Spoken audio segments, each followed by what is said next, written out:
Page 632 निकाल लें, इस पे पॉइंट ई पढ़ें। Long term loan was granted to subsidiary on साल का पहला दिन। अच्छा, एक बात याद रखिएगा, इंटरेस्ट खर्चे के एतबार से पूरा साल बुक होगा। इंटरेस्ट खर्चे के एतबार से पूरे साल पे जाएगा। खर्चे के एतबार से हम चीजों को देखेंगे P&L बनाते हुए। खर्चे के एतबार से हम चीजों को देखेंगे P&L बनाते हुए। ठीक है, उस क्लास से ओवर कर दो। अब्दुल्ला, जहां आप खड़े हो एग्जैक्ट उसी जगह सफे रख दो, जहां आप खड़े हो एग्जैक्ट उसी जगह लकड़ी पे। ओके। अच्छा, मैं ये आपसे अर्ज कर रहा था कि पेरेंट ने सब्सिडरी को लोन दिया है साल के पहले दिन, तो खर्चा तो पूरे साल का बुक होगा, जिसे आप एक्सपेंस कहते हैं। But I am talking about receivable और पेएबल। तो it is repayable after 10 years। ये तो प्रिंसिपल है ना, प्रिंसिपल 10 साल बाद रीपे होगा। इंटरेस्ट पे होने क्वार्टरली 20% पर एनम रेट है इसका। पेएबल है एरियर में on the first day after the end of each quarter. Her quarter के एंड होने के बाद फर्स्ट डे, यानी 1 जुलाई 14 हमारा साल है शुरू, 30/15 को खत्म होगा, 30 सितंबर 14, 31 दिसंबर 14 और 31 मार्च 15। इस 3 महीने का इंटरेस्ट इस दिन पे होगा, इस 3 महीने का इंटरेस्ट इस दिन पे होगा, अगले क्वार्टर के पहले दिन। इस 3 महीने का इंटरेस्ट इस दिन पे होगा और इस 3 महीने का इंटरेस्ट अगले साल पे होगा। यहां पे मैं खड़े होके देखूं तो इंटरेस्ट एक्सपेंस तो पूरे साल का होगा। पेजेस ले, एंड से पेजेस ले। यहां पर मैं खड़े होके देखूं तो इंटरेस्ट एक्सपेंस तो पूरे साल का होगा, लेकिन एक्सपेंस और इनकम के एतबार से मैंने सोचने P&L के सवालों में। मैं यहां पर खड़े होकर सोचूं तो इस 3 महीने का पेड है, इस 3 महीने का भी पेड है, इस 3 महीने का भी पेड है, तो सेपरेट फाइनेंशियल स्टेटमेंट्स में सही एंट्रीज हो चुकी होंगी। सिर्फ अप्रैल, मई और जून का पेएबल और रिसीवेबल होगा। तो लोन को पकड़े कितना है, 2000 इंटू 20% इंटू 3/12। 4 नहीं करना, क्वार्टर में 3 महीने होते हैं। 100 की एंट्री हो जाएगी। पहले रिसीवेबल वाले को मनाए तो उन्हें रिसीव नहीं करना, इंटरेस्ट रिसीवेबल क्रेडिट, और पेएबल वाला ऑटोमेटिकली कहेगा इंटरेस्ट पेएबल डेबिट। तो रिसीवेबल पेएबल बुक नहीं करने, receivable payable separate financial statements में करेक्ट रिकॉर्ड हुए होंगे। अभी मैं होमवर्क डिस्कस कर रहा हूं भाई, आज जो सफे बांटे उन्हें जब देखना हुआ मैं खुद बताऊंगा। इंटरेस्ट रिसीवेबल और पेएबल बुक नहीं करना, बल्कि बुक हुए हुए को क्या करना है, उल्टाना है। वो लोग हाथ खड़ा करें जिनकी पहली टर्म में बैलेंस शीट टैली कर गई थी, करनी चाहिए, इसमें कोई इतना मसला नहीं है। वो लोग ऐसे जिनकी टैली नहीं की थी लेकिन 90% सवाल सही था। ओके, वैसे आई क्या 50% मांगता है। अच्छा,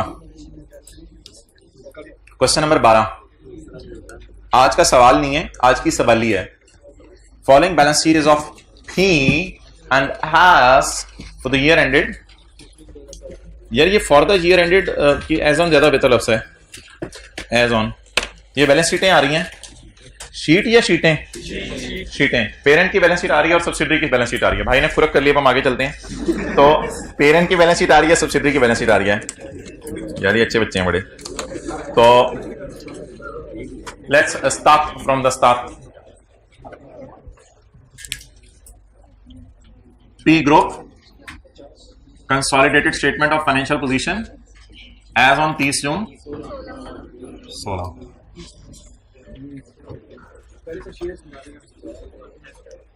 अच्छा, इन्वेस्टमेंट्स इन एस आ रही हैं 450। अच्छा, जो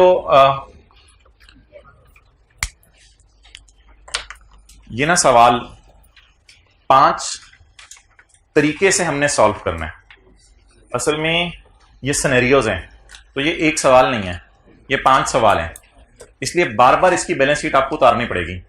इसलिए मैंने जो फिजिकल वाले हैं उनके लिए काम किया है, ऑनलाइन वालों से मादरत, उनके लिए इसके सॉल्यूशन का फॉर्मेट फोटोकॉपी करा के दे दिया है ताकि आपको बार बार नोट ना करना पड़े। लेकिन इस सॉल्यूशन के फॉर्मेट को आप साइड पे रख दें, पहला वाला सिनेरियो तो पूरा अपने रजिस्टर पे नोट करें, फिर दूसरे वाले सिनेरियो से इन सफ़ों को देखिएगा। अभी पहले वाले सिनेरियो में आप बिल्कुल इसको यूज ना करें, पहले एक दफा बेसिक स्ट्रक्चर आप खड़ा होने दें सवाल का, अपने रजिस्टर पे नोट करें क्वेश्चन 12 के ए का सोल्यूशन, फिर 12 के बी के लिए दोबारा, सी के लिए दोबारा। तो ये डिफरेंट 5 सवाल हैं, एक सवाल नहीं है। अच्छा जी, पहले तो ये बेसिक इंफॉर्मेशन नोट कर लेना जल्दी। इन्वेस्टमेंट कितनी है? 450।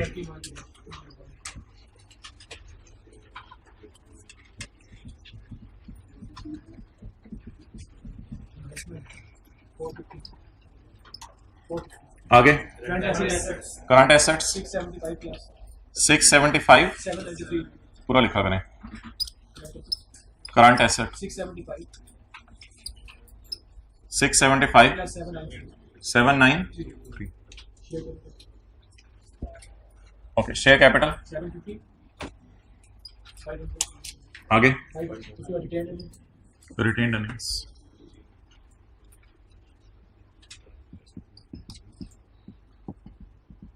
मुझे पता चल गया।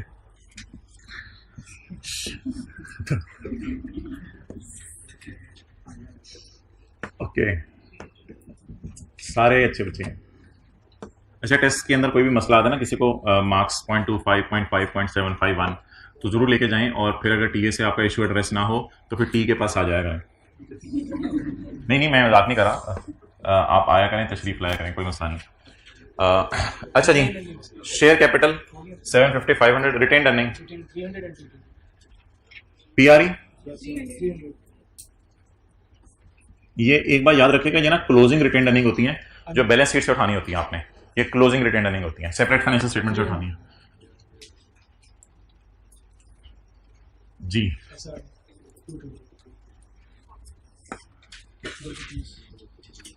230 करंट लायबिलिटीज।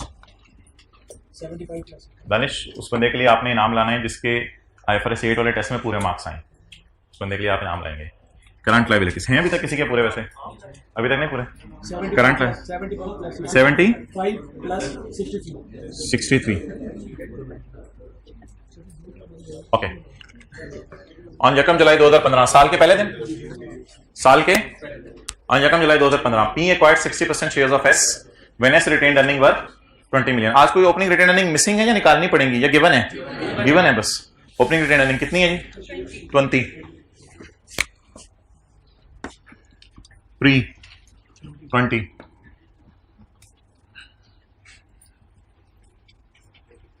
डन। तो कुछ सफ़े मैंने बांटे हैं सिर्फ फिजिकल और हाइब्रिड क्लास में, ऑनलाइन वालों के लिए नहीं। उनमें मैंने इतना स्ट्रक्चर फॉर्मेट का बना दिया है हर सवाल के लिए, क्योंकि हमने 5 सवाल करने हैं। और अगर वो सफ़े में देखना चाहूँ ऑनलाइन में, मैं अपलोड भी नहीं करूँगा, आप लोग अपने रजिस्टर पे नोट करें। अगर उसको आप देखना चाहें तो वो सफ़े कुछ इस तरह के होंगे, ये यानी कि इतना स्ट्रक्चर सवाल का। गुडविल निकली हुई है, गुडविल निकाल के शो करें जी। 520 प्रोपोर्शनेट शेयर 520 का 40%, 208। गुडविल 138। अच्छी किस्मत 138।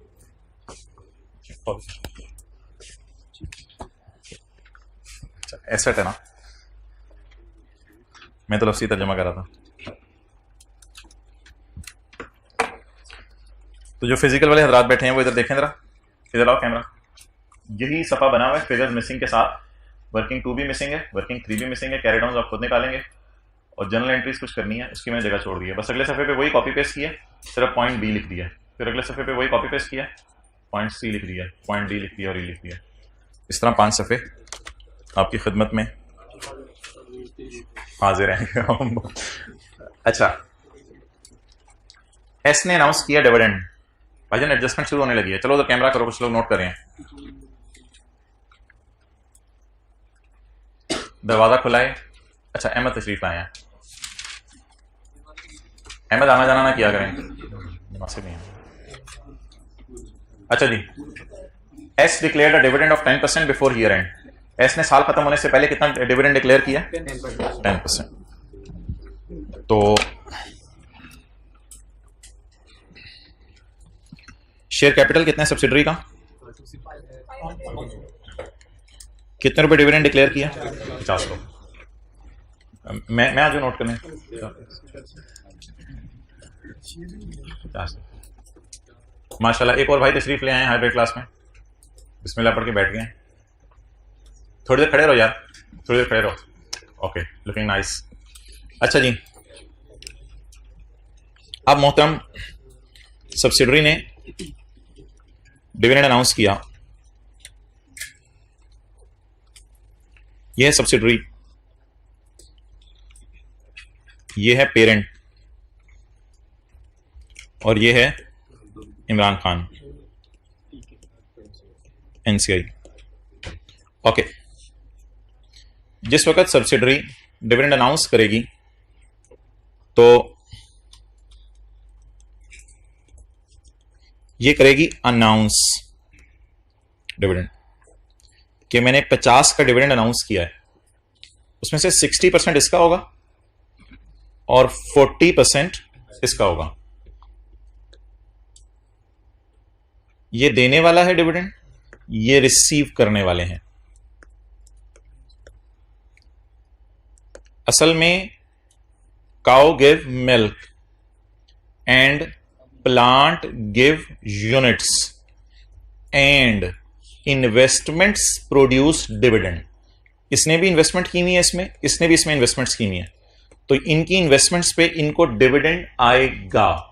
तो बैलेंस शीट के अंदर आपको पता है पेरेंट की इन्वेस्टमेंट्स नजर आ रही होती है। इमरान खान की बैलेंस शीट हमने कभी नहीं बनाई वैसे, तो पेरेंट की बैलेंस शीट में इन्वेस्टमेंट्स नजर आ रही होती है, इमरान खान की भी बैलेंस शीट में इन्वेस्टमेंट्स नजर आ रही होंगी। इन्वेस्टमेंट्स के बदले हमें कोई सेब नहीं आते, कोई मैंगो नहीं आते, इन्वेस्टमेंट्स के बदले हमें डिविडेंड आता है साल के एंड पे। तो ये बांटने वाला है डिविडेंड और उनको मिलेगा डिविडेंड। फिलहाल मैं बांटने की एंट्रीज करने लगा हूं। तो डिविडेंड बांटने की एंट्री जो सब्सिडरी अपनी सेपरेट फाइनेंशियल स्टेटमेंट्स में करेगी वो करेगी ड्रॉइंग्स डेबिट और कैश क्रेडिट। ये इंट्रो की क्लास में एंट्री पढ़ाई जाती थी, लेकिन ड्राइंग की जगह लफ्ज यूज होता है डिविडेंड, और डिविडेंड अर्निंग को कम कर देता है। डिविडेंड अर्निंग को कम कर देता है, डिविडेंड अर्निंग को कम कर देता है। तो असल में ये अर्निंग को कम करके पोस्ट होता है। और डिविडेंड अगर पे ना हो तो पेएबल होता है, और सवाल में लिखा हुआ है कि बिफोर ईयर एंड अनाउंस हुआ है और अभी तक इन्होंने रिकॉर्ड नहीं किया है, इसका मतलब है अभी तक पे नहीं हुआ होगा। तो डिविडेंड पे करने की एंट्री होती है डिविडेंड डेबिट और डिविडेंड पेएबल क्रेडिट। ये अनाउंस करने वाला एंट्री करता है, वो कहता है 50 रुपए मेरी अर्निंग कम हो गई है और 50 रुपए मैं लाइबल फील कर रहा हूं, उसमें से 30 की लाइबिलिटी मैं फील कर रहा हूं टूवर्ड्स पीटीसीएल एंड 20 की लाइबिलिटी फील कर रहा हूं टूवर्ड्स इमरान खान। अब सवाल पढ़ के देखते हैं कि सेपरेट फाइनेंशियल स्टेटमेंट्स में क्या हुआ है। एस ने डिक्लेयर कर दिया है dividend before year end, year end से पहले एस ने डिक्लेयर कर दिया है this has not been accounted for, अभी तक ये रिकॉर्ड नहीं हुआ। तो अब आप एस की सेपरेट फाइनेंशियल स्टेटमेंट्स में एक एंट्री करेंगे। आज तक हमने सेपरेट फाइनेंशियल स्टेटमेंट्स में एंट्री नहीं की, लेकिन सवाल में आज पहली दफा आया है कि ये बेचारा रिकॉर्ड करना ही भूल गया है। एक बात याद रखिएगा, अगर पे हुआ होता तो रिकॉर्ड करना ना भूलता कभी भी, तो पे नहीं हुआ तो इसलिए रिकॉर्ड करना भूल गया है। तो डिविडेंड रिकॉर्ड करने की एंट्री ये नहीं होगी ड्रॉइंग डेबिट, बल्कि एस की सेपरेट फाइनेंशियल स्टेटमेंट्स के अंदर एक एरर है, उसको हम सही करेंगे। वो करेंगे इस नाम से डिविडेंड डेबिट और dividend payable credit. Share capital है 500, 10% बांटा तो 50 से एंट्री करेंगे। लेकिन डिविडेंड्स आपको पता है statement of changes in equity में जाना चाहिए एस की, और डिविडेंड कम करता है अर्निंग, और ये किसकी अर्निंग कम हो रही है? जो अपनी अर्निंग बांट रहे हैं उसी की कम हो रही है। तो एसआरई डेबिट और डिविडेंड पेएबल क्रेडिट। ये तो बात हो गई बांटने वाले के एंगल से, ये तो बात हो गई बांटने वाले के एंगल से। लेकिन हमने इससे आगे बात करनी है, वो हमने बात करनी है मिलने वाले के एंगल से। किसके एंगल से? मिलने वाले के। तो बांटने वाला कौन है बोले? सब्सिडरी, और मिलेगा किसको? पेरेंट को। बांटने वाली है सब्सिडरी और मिलेगा बोले पेरेंट को। तो ऐसी सूरत के अंदर जो है वो हम क्या करेंगे? ऐसी सूरत के अंदर व्हाट वी विल डू, हम मिसाल के तौर पे कहते हैं कि जी भाईजान ये जो है वो आपका डिविडेंड है जो सब्सिडरी ने बांटा, ये है 50 रुपए। कितने? 50 रुपए, 50 रुपए, 50 रुपए। जब ये 50 रुपए बांटा तो सब्सिडरी ने अनाउंस किया 50, सब्सिडरी ने अनाउंस किया 50। तो सवाल यह है कि जब ये बांटने वाला बांटेगा तो यहां तक ये सफा पूरा होगा, लेकिन जब इधर आएगा तो इसको मिल जाएगा 40% और इसको मिल जाएगा 60%। दोबारा करते हैं, किधर सफा? अच्छा, ये बांटा इसने, बांटने वाले ने पूरा 50 बांटा और जिनको मिला इसको 40% मिल गया, इसको 60% मिल गया। क्लियर हो गया? चलें जी, दोबारा से मैं आपके रजिस्टर देना अपना। अच्छा, अब it has not been accounted for by P and S. एक बात याद रखिएगा, ना एस ने बांटना रिकॉर्ड किया, ना पी ने मिलना रिकॉर्ड किया। यह बात याद रखिएगा, सवाल साइलेंट होगा तो दोनों ने रिकॉर्ड नहीं किया हुआ। ना एस ने बांटना रिकॉर्ड किया डिविडेंड का, ना पी ने मिलना रिकॉर्ड किया। अब पी की किताबों में जो एंट्री हुआ करेगी वो एंट्री हुआ करेगी पी की किताबों में dividend receivable debit, dividend receivable debit. ये पी की किताबों में एंट्री होगी, डिविडेंड रिसीवेबल डेबिट। 50 से नहीं, अगर 50 से ये डिविडेंड रिसीवेबल डेबिट कर लेगा तो ऐसी सूरत में 500 का 10% पूरा बांटा है। सफा जो मैंने पकड़ा हुआ था सब्सिडरी वाला, बांटने वाले ने पूरा 50 बांटा है, सब्सिडरी के हाथों में पूरा, सब्सिडरी वाला सफा मैंने पूरा 50 का पकड़ा हुआ था, बांटने वाले ने पूरा 50 बांटा है। लेकिन मिलने वाला अगर 50 का रिसीवेबल बुक कर लेगा तो फिर NCI will start weeping like anything. तो एनसीआई कहेगा भाईजान मेरा हिस्सा कहां है? ओ हिम्मत करे जिगर, खैर होगी, हमारे से गलती हो गई थी। अकाउंटेंट की गलती लोगों को मरवा देती।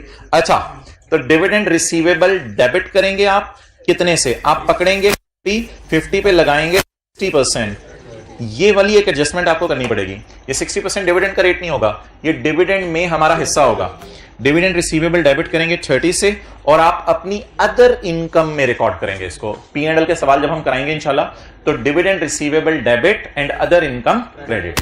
लेकिन पेरेंट की अदर इनकम बढ़ाने का मतलब है कि आप बढ़ा दो सीआरई, पेरेंट को खुशी दे दो।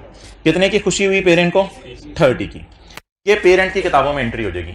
एनसीए की किताबों में कोई एंट्री नहीं होती। एनसीए को इंशाल्लाह मैं एंड पे आपको शो करा दूंगा कि एनसीए को कैसे हमने टैकल कर लिया।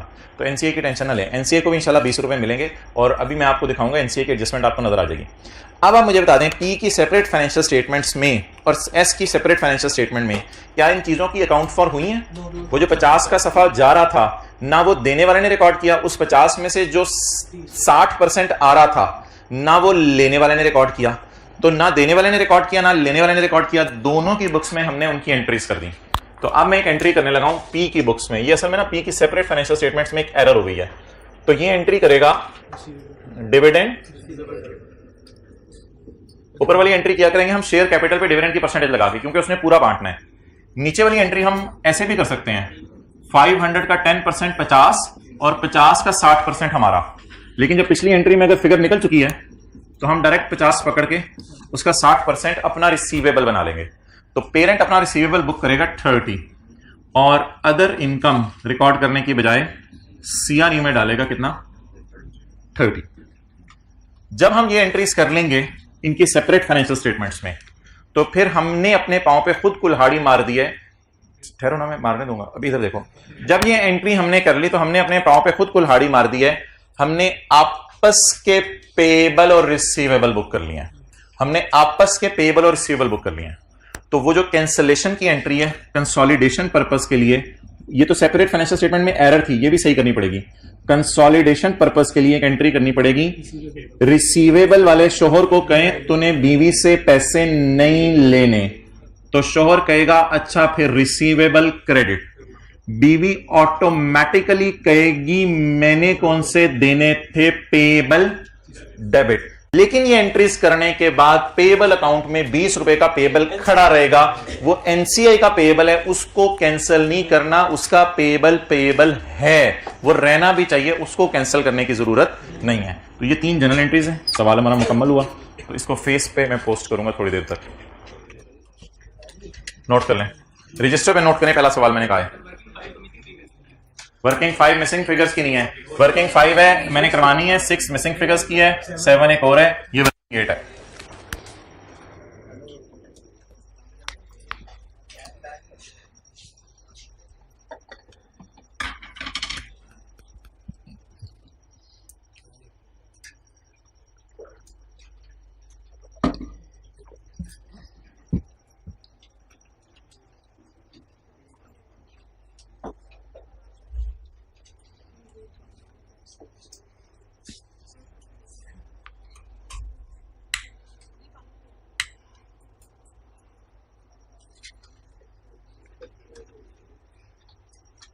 ओके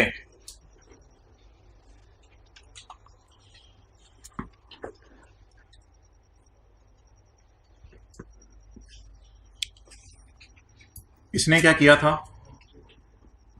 अनाउंस, इसने क्या किया था, अर्न, उसने अनाउंस किया था 50, इसने फिर 30 अर्न कर लिया था, ऐसा ही है ना। चलें जी, ये एडजस्टमेंट्स पोस्ट कर दें। सब्सिडरी तुमने फाइनेंशियल स्टेटमेंट्स में बुक नहीं किया हुआ, मैं पहले सेपरेट फाइनेंशियल स्टेटमेंट्स की एरर को सही करने लगा हूं पहली 2 एंट्रीज पोस्ट करके। सब्सिडरी तुमने सेपरेट फाइनेंशियल स्टेटमेंट्स के अंदर जो है वो डिविडेंड का बांटना बुक नहीं किया। लॉजिक ऐसा देखते जाइएगा। वैसे तो पहले ऐसा कर लिया करना पेपर में, सीधा काम, एसआरई डेबिट और dividend payable credit, SRE debit dividend payable credit. लेकिन अब जरा सोच लें थोड़ा सा, सब्सिडरी तुमने वो बड़ा वाला कागज बांटना बुक नहीं किया था, तो अर्निंग कम करके पेएबल अपने बढ़ा लो। ये it has not been accounted for by S को मैंने सही कर दिया। अब एक और सवाल में इंप्लाइड चीज है कि अगर एस ने रिकॉर्ड नहीं किया तो पी ने भी रिकॉर्ड नहीं किया, नॉट बीन अकाउंटेड फॉर के आगे पी और एस दोनों ने रिकॉर्ड नहीं किया। अब अगला सवाल है it has not been recorded by P, तो पी ने तो उसको अर्न करना है या उसको पे करना है, पी ने तो उसको अर्न करना है। तो जब पी ने अर्न करना है तो रिसीवेबल डेबिट, रिसीवेबल डेबिट, डरते डरते आपस के रिसीवेबल हम बुक कर रहे हैं, हालांकि कंसोलिडेशन में कैंसिल होते हैं, लेकिन हम डरते डरते बुक कर रहे हैं आपस के रिसीवेबल। रिसीवेबल डेबिट एंड खुशी क्रेडिट, रिसीवेबल डेबिट, ये जगह खास है एसआरई के लिए, थोड़ा सा नीचे करके, डिविडेंड इनकम में इसे नाम दूंगा क्योंकि मेरी इनकम है कितना 30। अब 2 डबल एंट्रीज बता दें, अर्निंग कम करके पेबल बढ़ा लो, रिसीवेबल बढ़ा लो और इनकम बढ़ा लो। लेकिन ये सेपरेट फाइनेंशियल स्टेटमेंट की एरर सही हो गई। अब कंसोलिडेशन पर्पस के लिए हम लाल मार्कर ढूंढेंगे।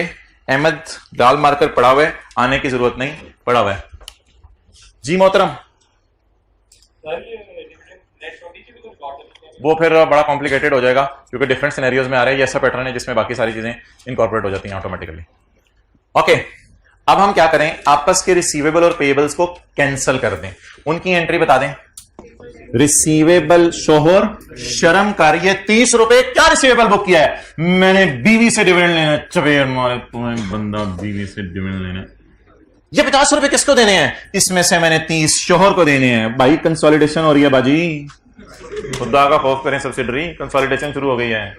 ये पेएबल टू शोहर खत्म करें और शोहर टू रिसीवेबल फ्रॉम बीवी खत्म कर। सो देखें, so that was all, totals कर दें।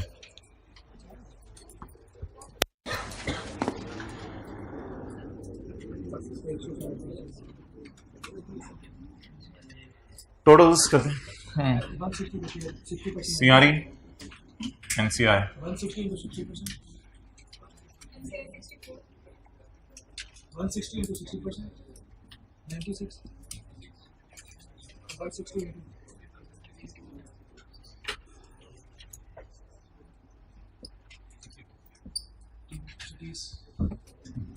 कुछ भेजा है मुझे सब्सिडरी ने, हाँ हाँ हाँ, 90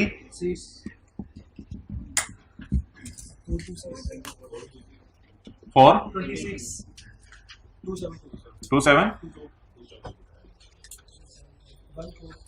14 14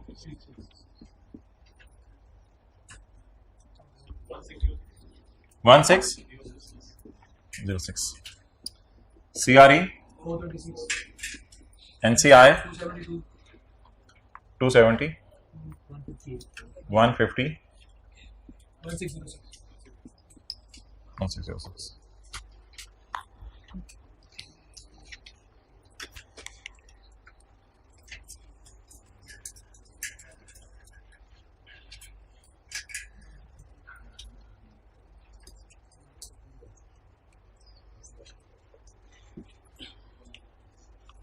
नहीं अभी तस्वीर ना खींचो। अगर आपने तस्वीर खींचनी है तो फिर मुझे ये लिखने दो इधर, ये पॉइंट ए सॉल्व हुआ। टोटल 5 तस्वीरें बनेंगी आपकी, A B C D E.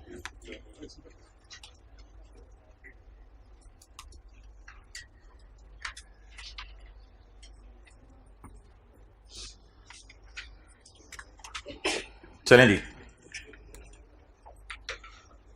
पहले आप जहन में लाएं पूरा सफ़ा, पहले जहन में लाएं पूरा सफ़ा, फिर जहन में लाइएगा 60% सफ़ा। चलें जी, पूरा सफ़ा जहन में लाके एंट्री सोचें।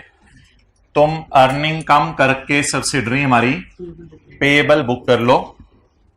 अब पी को मिला अधूरा सफ़ा, तो पी तुम अपना रिसीवेबल बढ़ाकर इनकम बढ़ा लो। ये पेपर में ऐसे कीजिएगा, एंट्रीज के जरिए ना कीजिएगा, बहुत टाइम लग जाने बना। इस तरह सोचते रहिएगा बस, तुम अपना रिसीवेबल बुक करके इनकम बढ़ा लो। इन द एंड ये पैसे रिसीवेबल हैं किससे? बीवी से, और इस 50 में से 30 किसको पेएबल हैं? शोहर को। तो ये वाला 30 कैंसिल कर दें, बाकी 50 माइनस 30 20 रुपए एनसीआई को पेएबल आ जाएगा, वो कोई करंट लायबिलिटीज में रहने दें, उसकी खैर है। अच्छा, एक चीज जो मैं डिस्कस नहीं करना चाह रहा था, ओ सॉरी यार आप खड़े हुए हो, रियली सॉरी, बैठ जाओ। अहमद इनके लिए जूस लेके आइएगा क्लास के बाद, ठीक है? अच्छा ओ भाई तो सारे खड़े होने, 2 तो लास्ट में खड़े हो गए हैं। ओह ओके, अच्छा एक सवाल किसी के जहन में आ सकता है, आपको पता है जहन का कोई पता नहीं, बैठे बैठे मरी पहुंचा होता है, तो एक जहन से तेज कोई नहीं चलता। तो जहन में किसी के सवाल आ सकता है कि आप वापस बात कर लें, होगी बात, इधर आए। एक सवाल आपके जहन में आ सकता है कि जैसे आपस के प्रॉफिट्स बुक नहीं हो सकते थे, वैसे आपस की इनकम बुक हो गई है और ये कैरी डाउन का पार्ट भी बन गई है। तो ये एक जहन में ना सवाल आ सकता है, पता है आपको, जहन में फतूर बन के घूमता रहता है, तो जहन में ये सवाल आ सकते हैं, जहन में कीड़ा होता है बंदे के जो सवालों में मजबूर करता है। तो जहन में ये एक जेन्युइन सवाल आ सकता है कि आपस की इनकम बुक हो गई है और कैरी डाउन में पड़ी है ये 30 रुपए आपस की इनकम, और बड़ा जेन्युइन सवाल है ये कि आपस की इनकम बुक हो गई है। आपस के रिसीवेबल पेएबल तो कैंसिल हो गए, लेकिन आपस की इनकम बुक हो गई है। ऐसा बिल्कुल नहीं है, ऐसा बिल्कुल नहीं है। असल में ये जो 50 है ना, इसमें पड़ा हुआ है 30। असल में ये आपस की इनकम दिखने में तो बुक हो रही है, लेकिन अगर ये 50 यहां मैंने लिख दिया है तो इसने इन दोनों फिगर्स को कम कर दिया है। ऑब्वियसली अगर मैं 50 यहां ना लिखता तो 230 माइनस 20 आता, एक 210। अभी मैंने 230 में से ये दोनों फिगर्स माइनस की, तो ये फिगर हो गई कम। तो जब ये फिगर हुई कम, तो इस कम फिगर ने इस 96 को कम कर दिया, तो दिखने में ये 30 ज्यादा हो रहा है और इधर वाला 30 कम आ रहा है। वो आपस में एक दूसरे को क्या कर देंगे? कैंसिल कर देंगे। ज्यादा गहराई में ना जाया करें, छोड़े करें। तो इसलिए इस तरह ना सोचिएगा घर में कि आपस की इनकम बुक हो गई है। कंसोलिडेशन में मैंने कहा था जिस तरह जिस एंगल में जैसे सोचवाने को कहा जा रहा है बस वैसे सोचा करें, उससे ज्यादा ना सोचा करें। तो what we are suppose to do, बांटने वाला पूरा सफा बांटेगा, मिलने वाला अपना हिस्सा बांटेगा। In the end cancel incomes को नहीं किया करना, उसकी टेंशन नहीं लेनी, इनकम्स को कैंसिल नहीं करना आपने सिर्फ किसको कैंसिल कर देना? पेएबल और रिसीवेबल को कैंसिल कर देना। चलें जी, अगला सवाल। क्या चीज? एनसीआई को अर्निंग असल में बांटी गई है, ये कम होकर उसको पहुंची है, मत सोचें इस तरह। अच्छा जी, चलें आगे भाई। अब आप मुझे बता दें, अगला सवाल करने से पहले मैं जो एंट्रीज थी वो मिटाने लगा हूं।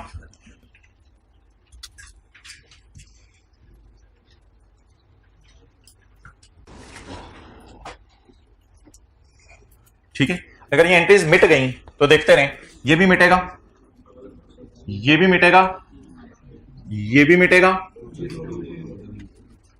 ये भी मिटेगा, ये भी मिटेगा,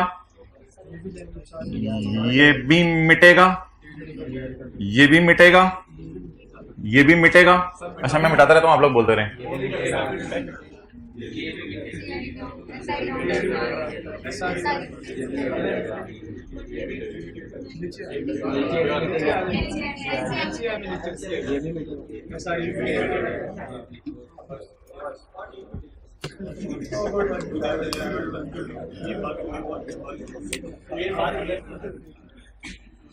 यार माशाल्लाह इनका ना IFRS 8 वाला टेस्ट आपने मुझे जरूर दिखाना है। अच्छा अच्छा खड़े हो जाओ जरा। टैक्स में कोई टेस्ट दिया था आपने ये पिछले 6 महीने में? एक टेस्ट भी टैक्स की क्लास में नहीं? FAR 2 में? FAR 2 से ऐसा ना करो, इसको टैक्स की तरह ना समझना, तो तकरीबन डबल एफर्ट चाहिए होगी आपको। अच्छा जी आ जाए भाई इधर, पॉइंट नंबर B। अच्छा ये एंट्रीज ना इनके साथ जो मैंने सॉल्यूशन किताब में डाला हुआ है 636 पेज पे किताब में सॉल्यूशन डाला हुआ है, उसमें ये मैंने तीनों एंट्रीज लिखी हुई हैं, लेकिन मैंने एक लफ्ज लिखा हुआ है इसके साथ, टू बी पास्ट। सब्सिडरी भी एंट्री पास करना भूल गई थी, अभी मैं पॉइंट A में ही हूं। टू बी पास्ट, पेरेंट भी एंट्री करना भूल गया था, और कैंसिलेशन की एंट्री वो भी टू बी पास्ट है, यानी तीनों एंट्रीज हमने करनी है। SRE debit, payable credit, receivable debit, CRE credit, payable debit, receivable, ये तीनों एंट्रीज हमने करनी है। अगले सफे पे किताब में इसका सोल्यूशन दिया हुआ है वैसे, लेकिन फिलहाल हम अब अगला सिनेरियो पढ़ने लगे हैं। अगला सिनेरियो पढ़ने से पहले सवाल की बेसिक इंफॉर्मेशन मैं नोट कर लूं। 450, 675, 793, 450, 675, 793, 750, 500, 300, 230, 75, 63, 750, 500, 300 और 20, 75 और 63। इसके बाद ये 520 आ जाएगा, ये 208 की डबल एंट्री हो जाएगी, और ये गुडविल की डबल एंट्री। अब सवाल के अंदर अगला सवाल शुरू होने लगा। ऐसा भी तो हो सकता था कि S डिक्लेयर करता डिविडेंड साल से पहले और पे करता साल के बाद, तो पेबल होगा ना फिर साल के एंड पे। अनाउंस कर दिया साल से पहले और पे कब किया? साल के बाद। दोनों ने बिल्कुल सही सही रिकॉर्ड कर लिया है। Dividend has correctly been recorded by both companies. Dividend correctly record हो गया बोथ कंपनीज की तरफ से। ऑनलाइन वाले हजरात यहां तक पॉज करके वीडियो नोट कर लें। चलें, आई होप आपने नोट कर लिया होगा। अब अच्छा, आई होप आपने नोट कर लिया होगा। अब हम जो है वो सवाल में एडजस्टमेंट पोस्ट करते हैं। पढ़िए एडजस्टमेंट। एस ने ऐलान किया 50 का, ऐसा ही है ना? एस ने ऐलान किया 50 का, जो एस ने पे किया साल के बाद। इट मीन साल के एंड पे ये एस के लिए पेएबल है और पी के लिए the dividend has correctly been recorded by both companies. दोनों ने अल्हम्दुलिल्लाह बिल्कुल सही तरह रिकॉर्ड कर लिया। दोनों ने बिल्कुल सही तरह रिकॉर्ड कर लिया है। इसने अनाउंसमेंट रिकॉर्ड कर ली है, टू बी पास्ट या ऑलरेडी पास्ट। ये मैं अपने समझने के लिए एंट्रीज कर रहा हूं, वैसे पेपर में शायद करने की जरूरत ना पड़े, मैंने अपने समझने के लिए करने लगा हूं। क्या कर ली है वैसे? क्या डिविडेंड में ना जरा सोच लिया करें, क्या एंट्रीज की होंगी? हैज करेक्टली बीन पास्ट, ऐसे रिसीव नहीं हुआ, याद रखेगा। अनाउंस हुए साल से पहले और पे कब हुआ? अगले साल। इसका मतलब है साल के एंड तक अभी तक पेएबल रिसीवेबल है, और रिकॉर्ड भी अल्लाह का शुक्र हो चुका है। इसने सेपरेट फाइनेंशियल स्टेटमेंट्स में एंट्री की होगी, अर्निंग कम करके पेएबल बढ़ा लिया होगा। कितने से? 50 से। अर्निंग कम करके पेएबल बढ़ा लिया होगा। इसने रिसीवेबल बढ़ाकर, रिसीवेबल बुक किया हुआ है, इनमें पड़े होंगे रिसीवेबल, पड़े होंगे रिसीवेबल बुक करके इसने अदर इनकम बढ़ा ली हुई है। लेकिन इसने ना अपने हिस्से से बढ़ाई होगी। वो जो कागज का इसको हिस्सा मिला है, ज्यादा हिस्सा मिला है इसको कागज का, वो बोले वहां से बढ़ाई होगी। लेकिन याद रखिएगा कैंसिलेशन नहीं हुई होगी, कैंसिलेशन सेपरेट में नहीं हुई होगी, वो हमें करनी पड़ेगी। इसका मतलब ये नहीं कि has been recorded by both, दोनों ने रिकॉर्ड कर दिया है तो इस बात का मतलब मैं ये ले लूं कि कैंसिल भी कर दिया है। हमने भी तो कुछ करना है, तो हम क्या करेंगे? अब कैंसिल करेंगे। तो ये एंट्री ऑलरेडी पास्ट या to be passed? To be passed. ये एंट्री ऑलरेडी पास्ट या to be passed? To be passed. क्या एंट्री करूं मैं? इसका शोहर की आ रहा है 30 का, सवालों में लिखा नहीं होता था P receivables include 30 from S. 30 रुपए रिसीवेबल आ रहे हैं, इसको क्या कर दूं, क्रेडिट कर दूं, और इसकी बुक्स के अंदर पूरा 50 पेबल आ रहे हैं, उसमें से सिर्फ 30 को कैंसिल करना है। अब सिर्फ रेड मार्कर वाली एंट्री में करने लगा हूं क्योंकि दोनों पहले वाली हो चुकी हैं। पेबल और रिसीवेबल में शोहर तूने 30 नहीं लेने जो तेरे रिसीवेबल्स में पड़े होंगे, ऑलरेडी पास ना। बीवी इसमें 50 पड़े होंगे, तूने इसमें से 50 शोहर को 30 शोहर को, सॉल्यूशन मुकम्मल हुआ। बस रिसीवेबल पेबल कैंसिल कर दें। अच्छा वो अनलकीली ना जो मैंने आपको नोट बांटे हैं उसमें थोड़ी सी आपको मेहनत करनी पड़ेगी। अभी मुझे याद आया है जब मैं पॉइंट बी की तरफ आया हूं ना तो मैंने कॉपी पेस्ट करते करते ना, तो जो आपको नोट्स बांटे हैं ऑनलाइन वाले तो पूरा सोल्यूशन नोट करें ना। जो पेज 2 है, पेज 2 इधर मैंने टू बी पास लिख दिया, हालांकि जब हम सवाल बी की तरफ है टू बी पास की जगह काट के ऑलरेडी पास। तो जो मैं यहां करूंगा वो आपने इस पेपर पे कर लेना, ठीक हो गया। चलें जी, अब आपके पास फॉर्मेट मौजूद है, सिर्फ आपने क्या करना है, कहां से कितना माइनस करना है, यहां से 30 और यहां से 30। एक सफा दे दो, आगे चलवा लें, टोटल्स कर लें। नोट्स में जनरल एंट्रीज करनी है अब पे, हाँ। अब आप पॉइंट बी ढूंढें अगले सफे पे, वहां जनरल एंट्रीज करें सारी, पास्ट वाली भी लिखें, टू बी पास्ट वाली भी लिखें, ताकि घर जाके कोई ज्यादा टाइम ना देना पड़े इस सवाल में आपको। चलें जी, टोटल्स कर दें।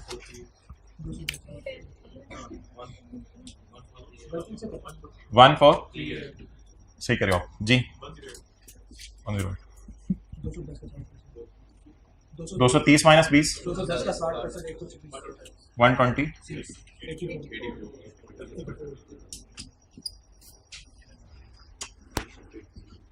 120 420 290। फिर रेड मार्कर वाली एंट्रीज हमने की हैं, बाकी तो सवाल उसी तरह।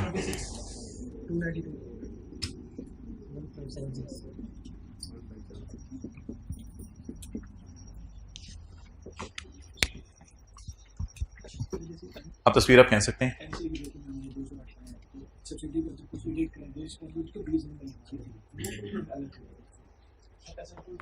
इसमें पड़ा हुआ है टेबल, और दूसरा अर्निंग हम उसे कम करके बांट रहे हैं ना।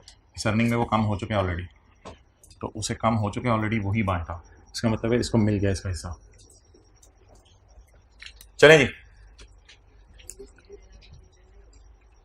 नहीं वो उस तरह आप रिवर्स वर्किंग करके ना चलाओ। भी मैंने जरा बेसिक कॉन्सेप्ट देना था, उस तरह मैं कल के सवालों से शुरू करूंगा करवाना।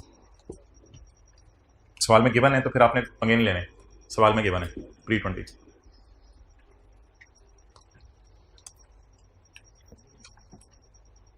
चलें जी, अब फिर मिटा दें और तस्वीर खींच लें, पॉइंट सी कराने लगा।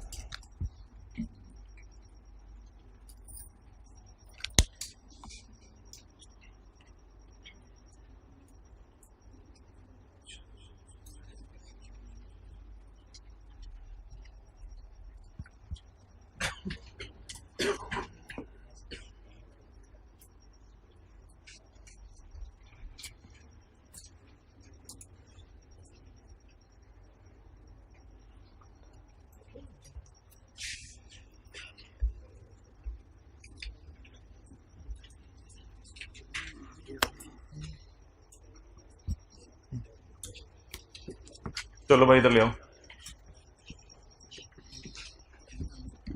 तीसरा तो आप खुद ही कर लें। एस ने डिक्लेयर किया dividend before year and, T ने इसे रिकॉर्ड कर लिया, यानी वो 50 रुपए या 30 रुपए, 30 रुपए पी ने रिकॉर्ड कर लिया, लेकिन एस बेचारा रिकॉर्ड करना भूल गया, S is yet not recorded. जी, किसने रिकॉर्ड कर लिया है? पी ने, ऑलरेडी पास्ट, ये ऑलरेडी पास्ट है तो इसको हम पोस्ट नहीं करेंगे क्योंकि ये ऑलरेडी पास्ट है। और किसने रिकॉर्ड नहीं किया? इसको हमें क्या करना पड़ेगा? To be passed. ये तो पूरा सफा बंटेगा ना 50 वाला, और इसने 30 का मिलना जो रिसीवेबल है वो रिकॉर्ड कर लिया हुआ है। कैंसलेशन तो हमेशा ही करनी है, वो तो हमेशा ही करनी है, क्योंकि ये तो कंसोलिडेशन की एडजस्टमेंट है, सेपरेट में नहीं हुई होती।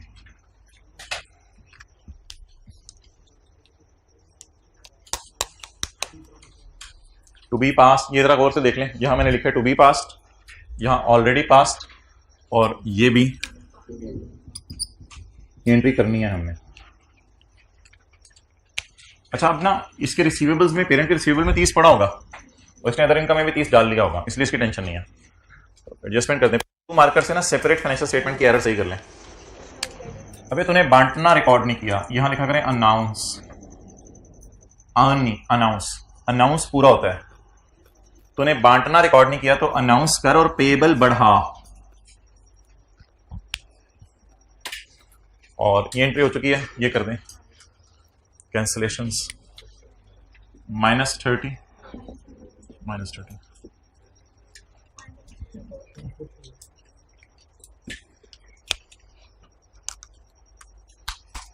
चलें जी, टोटल्स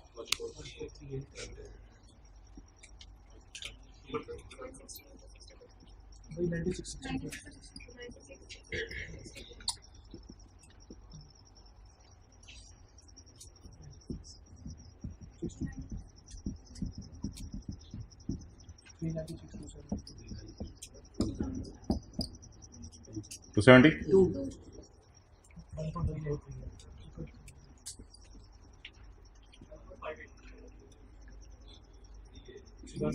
कोई नहीं, कैलकुलेटर के साथ आज डलवाए उसने।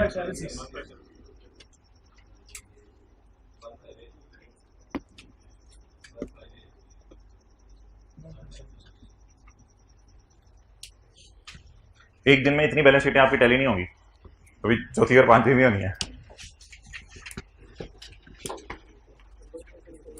ये 70 लेक्चर अटेंड करने के बाद ऐसा होता है।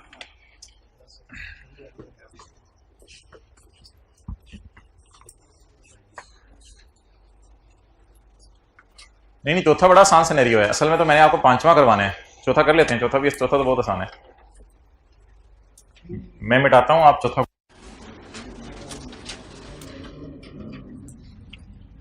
चौथा हम शुरू करने लगे।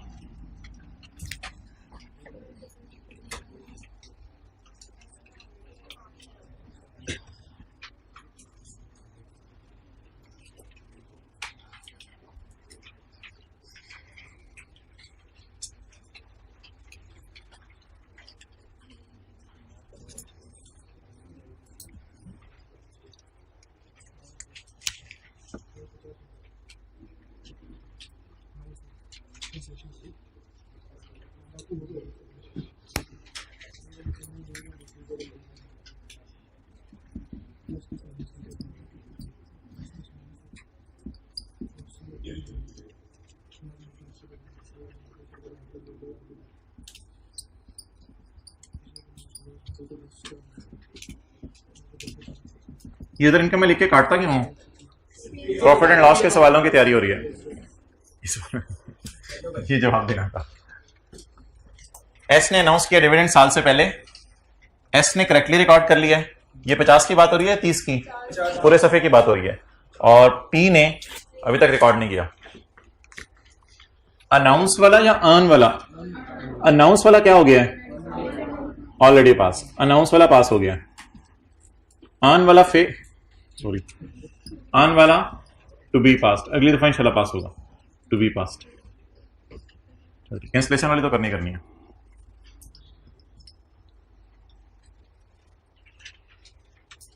भाईजान अर्न पूरी अमाउंट से हुआ करेगा, सॉरी अनाउंस पूरी अमाउंट से हुआ करेगा, अर्न परसेंटेज लगा के होगा 60%, और कैंसलेशन भी वही वाली परसेंटेज होगी 60% लगा के। अच्छा, ये ऑलरेडी पास्ट है, इसको मैं पोस्ट नहीं करा। सेपरेट फाइनेंशियल स्टेटमेंट की एरर हुई है, उसे पोस्ट कर लेते हैं। नीला नीला नीला नीला रिसीवेबल बुक करें और डिविडेंड इनकम अर्न हुई है।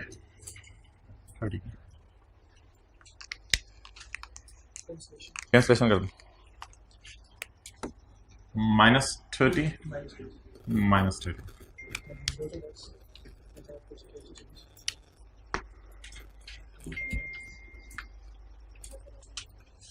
ये जरा सही तरह लिख लीजिएगा, already passed, to be passed, to be past.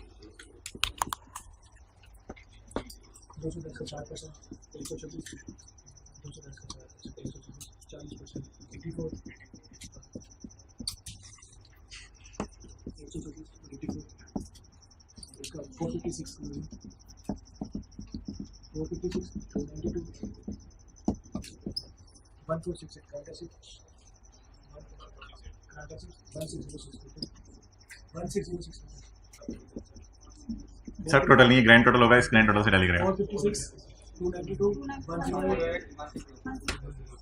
108, minus this 108.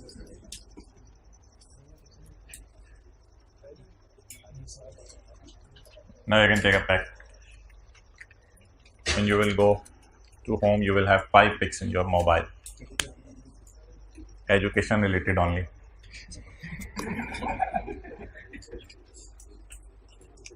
खुद पसंद की बीमारी को हो रही है खत्म, अपनी तस्वीरें ले लेके उनको ये वो करना, और ये जरा खत्म कर दें इधर जी।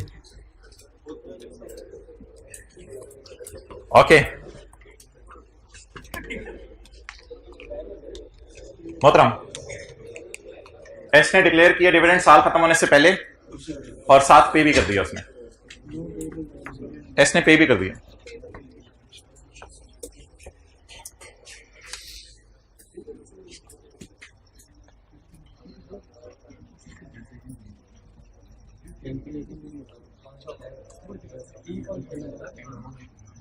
प्यार से साथ वाले हो गए, बड़ा बन रहा होता है, तो जरा अब बोल बोल आप क्या करना है।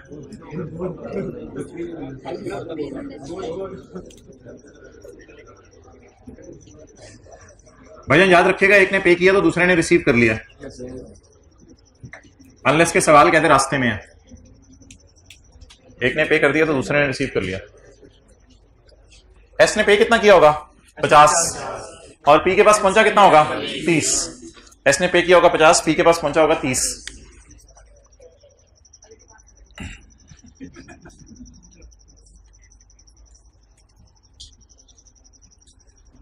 एस ने बड़ा वाला कागज पे करते हुए सोचा होगा पे पे।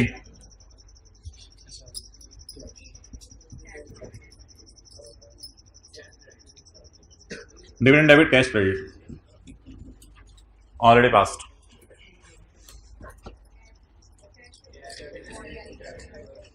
अच्छा, ये मैं क्यों लिख रहा हूं कि ये ऑलरेडी पास्ट है? याद रखिएगा जो पेड की फिगर है ना, पेड, अकाउंटेंट नेवर भूल, अकाउंटेंट कभी भी भूलता नहीं है, क्योंकि इतना भी भूला नहीं है वो।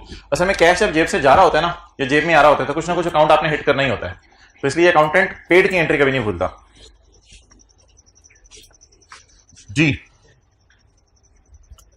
अगर उसने पे कर लिया है तो इसका पूरा पहुंचा होगा या इस तक इसका हिस्सा पहुंचा होगा?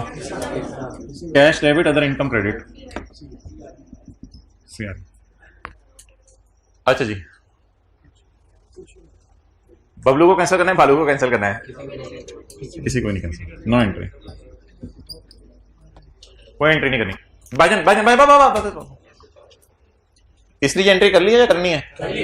कर ली। किसने? ये वाली तो प्रोडक्ट कर दें, कोई एडजस्टमेंट पोस्ट नहीं होगी इस वाल में। ये जो है ना 5वां सिनेरियो आई कैप बड़ा फ्रीक्वेंटली टेस्ट कर रहे हैं, बहुत ज्यादा, क्योंकि बच्चे ना कुछ करने लग जाते हैं। करो करो और करो एक बारी, सबसे ज्यादा ये टेस्ट हो रहा है। अच्छा पे हो गया, चल जिगर कैंसिल करें, आएगा जिगर आ जा। तो बस ना ब्लू मार्कर ना रेड मार्कर, कोई एंट्री करने की जरूरत नहीं। अच्छा ये कर दीजिएगा आगे, ये जो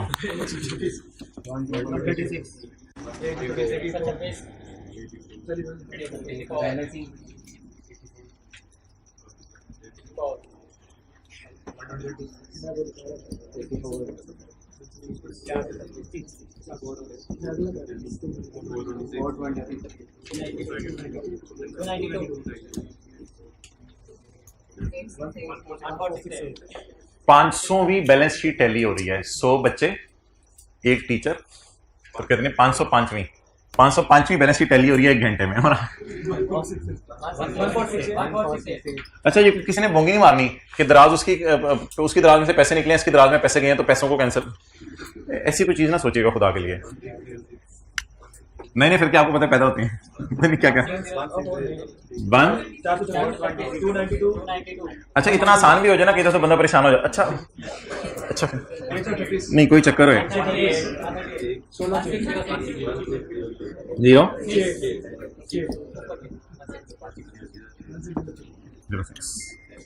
चलें दानिश भाई को बुला लाएं, अब कॉस्ट अकाउंटिंग का इंटरव्यू होना है उनका। अच्छा नहीं, वो आज उनको प्रायर इन्फॉर्म नहीं किया हुआ। कल बच्चे कहते कॉस्ट अकाउंटिंग का भी मशवरा।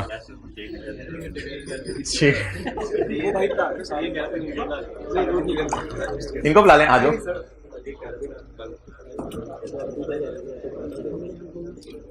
क्यों एकदम ये लोग बाहर आने लगे हैं?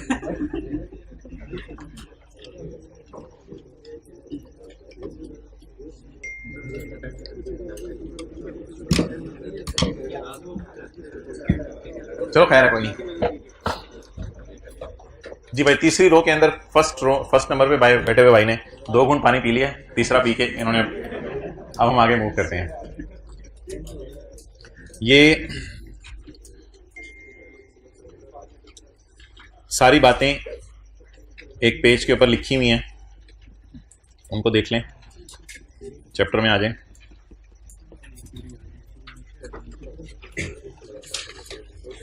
जल्दी जल्दी आए भाईजान।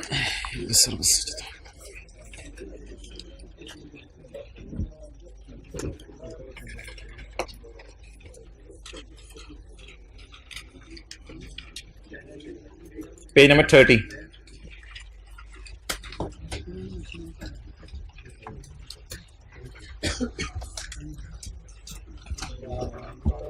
दानिश जहां भी हैं तशरीफ ले आए। दानिश बैठे, खैर है। अच्छा जी, dividend of S balance sheet के क्वेश्चंस में कैसे डील करना है? नॉट रिकॉर्डेड बाय बोथ, तो फिर तो ना पी ने एंट्री की ना एस ने एंट्री की। अर्न वाला बुक करें, अनाउंस वाला बुक करें, और रिसीवेबल पेबल को 30 से कैंसिल कर दें। ये हमारा पहला वाला सवाल था। एंट्रीज ऑलरेडी पास तो नहीं है ना? फिर पेज 30 है, दोनों ने रिकॉर्ड कर लिया है। इसने अर्न वाला रिकॉर्ड कर लिया, इसने अनाउंस वाला रिकॉर्ड कर लिया। तो हमें पेपर में क्या खड़े होकर एक्शन करना पड़ेगा? सिर्फ कैंसलेशन वाली एंट्री करनी पड़ेगी। पी ने रिकॉर्ड कर लिया है अर्न वाला, लेकिन एस ने अनाउंस वाला रिकॉर्ड नहीं किया। तो पहले अनाउंस वाला रिकॉर्ड कर दें, इधर देखें, और फिर रिसीवेबल पेबल कैंसिल हमेशा वो जो परसेंटेज लग के अमाउंट होगी ना, 60% लग के, वो वाली होगी। अनाउंस तो कर दिया इसने, एस ने रिकॉर्ड नहीं किया। अनाउंस में नहीं बोल रहा, अनाउंस कर दिया, रिकॉर्ड करना भूल गया। एस ने, ये सारे ना अनपेड हैं, सारे अनपेड हैं, पे नहीं हुए भी। एस ने रिकॉर्ड कर दिया, लेकिन पी ने रिकॉर्ड नहीं किया। यानी अनाउंस करने वाले ने रिकॉर्ड कर दिया और अर्न करने वाले ने रिकॉर्ड नहीं किया। तो अर्न करने वाले का रिकॉर्ड कर दें और कैंसलेशन की एंट्री कर दें। पेड, पी को मिल गया, एस ने दे दिया है, इसलिए कैंसलेशन की कोई एंट्री नहीं बनती। Do nothing. Okay, so that is a very important discussion now regarding the dividend of P. It is a dividend of P. It is a dividend of P. ये आज के सवाल में नहीं था। It is a dividend of P. ना। It is the dividend of P. Try to understand what is P. Oh. मैं P को दोबारा बनाने लगा हूं।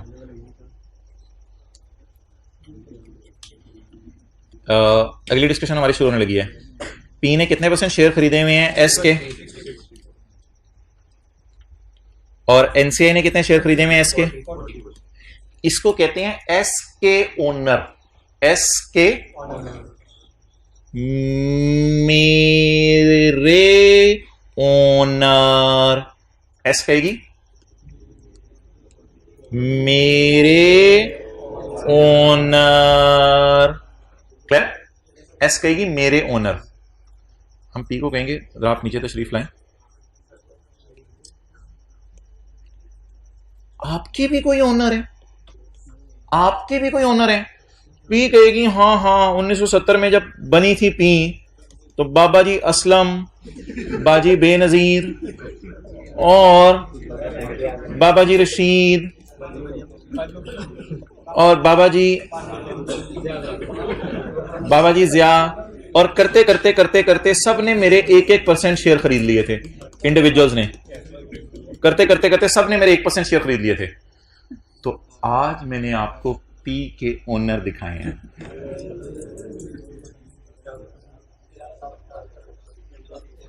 किसके ओनर? पी के ओनर। आज मैंने आपको, ये क्या लिखा था सजिया, आज मैंने आपको पी के क्या दिखाए हैं? ओनर। ये चले गए हैं, कोई मसला नहीं, बिलावल कर लो, जिया। अच्छा, तो ये किसके ओनर हैं? इधर आपने कंसोलिडेशन एडजस्टमेंट कोई नहीं करनी। द रीजन इज के पी और ये लोग कोई पी और एस नहीं है, तो इन लोगों के अंदर जाहिर बात है जब पी बनी होगी 1970 में तो पी के भी तो कोई ओनर होंगे। बाद में पी के ओनर्स ने मशवरा दिया होगा आप एस खरीद लें, तो एस के ओनर्स की बात नहीं कर रहा मैं, सिर्फ किसके ओनर की बात कर रहा हूं। अब अगर पेरेंट ने डिविडेंड रिकॉर्ड नहीं किया तो आप रिकॉर्ड कर दीजिएगा, simple entry, dividend debit dividend payable credit, बस एंट्री कर दीजिएगा पेपर में। सेपरेट फाइनेंशियल स्टेटमेंट में एरर हो गया। अब ये नहीं सोचना कि पी अनाउंस करने वाला, पहले तो अर्न करा था, अब पी इनके लिए क्या करेगा? अनाउंस। अब आपने ये नहीं सोचना पी अनाउंस कर रहे तो ये लोग अर्न करेंगे, नहीं नहीं नहीं नहीं, ना ऐसे सोचना है कि पी अनाउंस कर रहे तो सब्सिडरी अर्न करेगी, ऐसे भी नहीं सोचना।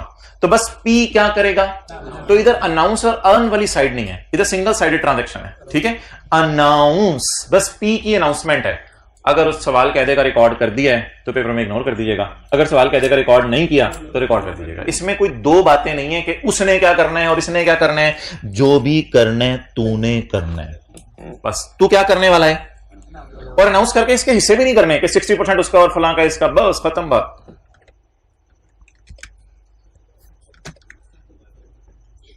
अनाउंस भी हो गया और रिकॉर्ड भी हो गया, या फिर पे ही कर दिया डायरेक्ट, तो do nothing in paper. Paper में खड़े होके नथिंग नथिंग नथिंग इस तरह कर दीजिएगा बस। अच्छा, लेकिन अगर सवाल कहते हैं अनाउंस हो गया लेकिन रिकॉर्ड नहीं हुआ तो डिविडेंड पे करने की जो नॉर्मल एंट्री है वो कर दीजिएगा, डिविडेंड डेबिट और डिविडेंड पेएबल क्रेडिट पूरी अमाउंट से। लेकिन इसमें शेयर कैपिटल पेरेंट का उठाइएगा, शेयर कैपिटल पेरेंट का उठाना है ना। शेयर कैपिटल अनाउंस करने वाला कौन है? पेरेंट है। एक भाई उधर से कह रहे हैं बिल्कुल, तो इसमें शेयर कैपिटल किसका उठाएंगे?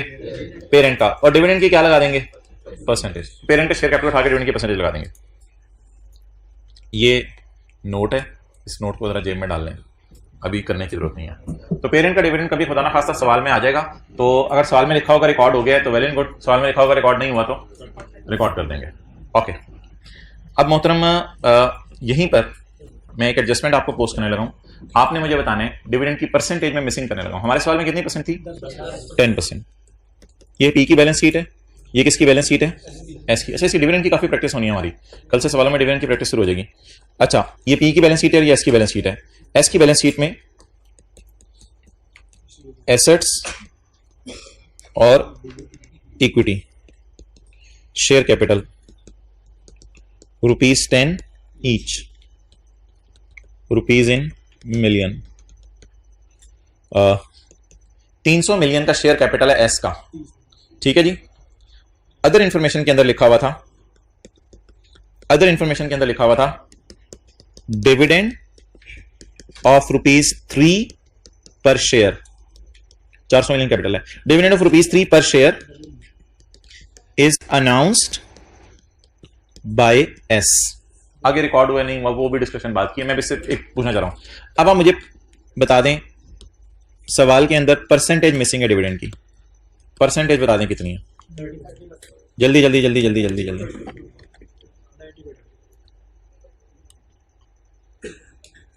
चीज को बिला वजह मुश्किल ना बनाया करें। एक शेयर होल्डर घर से कितने पैसे लाया था? 10 रुपए। एक शेयर होल्डर घर से कितने पैसे लाया था? 10 रुपए। और कंपनी ने उसको कितने रुपए दे दिए?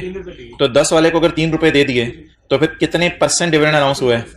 30% डिविडेंड अनाउंस हुआ। नीचे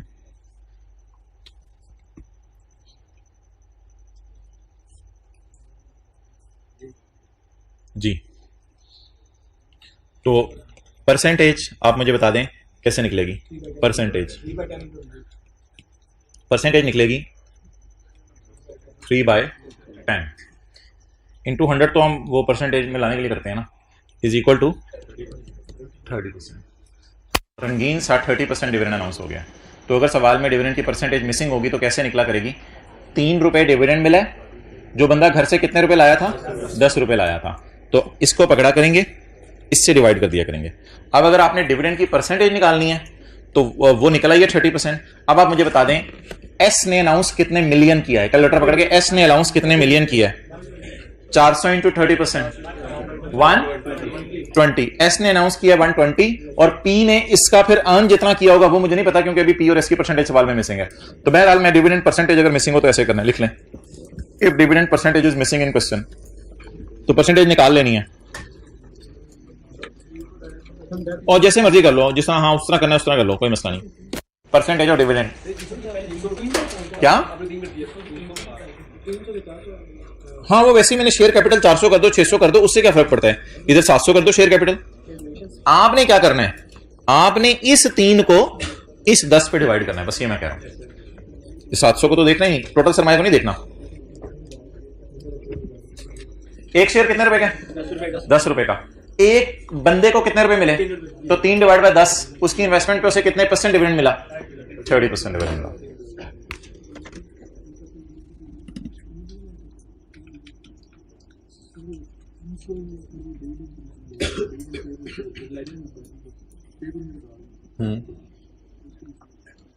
कि लेजर में क्यों नहीं डाल रहे? इसलिए कि वो जो वर्किंग 2 से आ रहा है ना, वो ऑलरेडी उसकी अर्निंग कम करके आ रहा है, तो लेजर में डालने की फिर जरूरत नहीं है। वर्किंग 2 में जब आप लिख देते ना एसआरई इस साइड पे, तो वो दोनों को तकसीम आ जाता है। या तो एक तरीका ये हो सकता है उस 50 को पकड़ो, दोनों में 30 और 20 डाल दो, फिर आपको अच्छा समझ आ जाएगा। वैसे कर लो।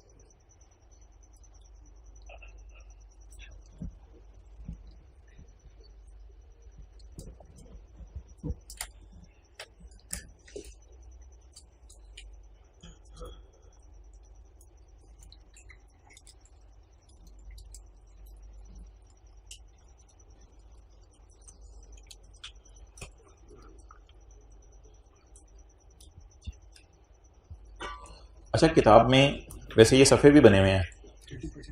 ये अगर आप आए पेज नंबर 27 पे, 20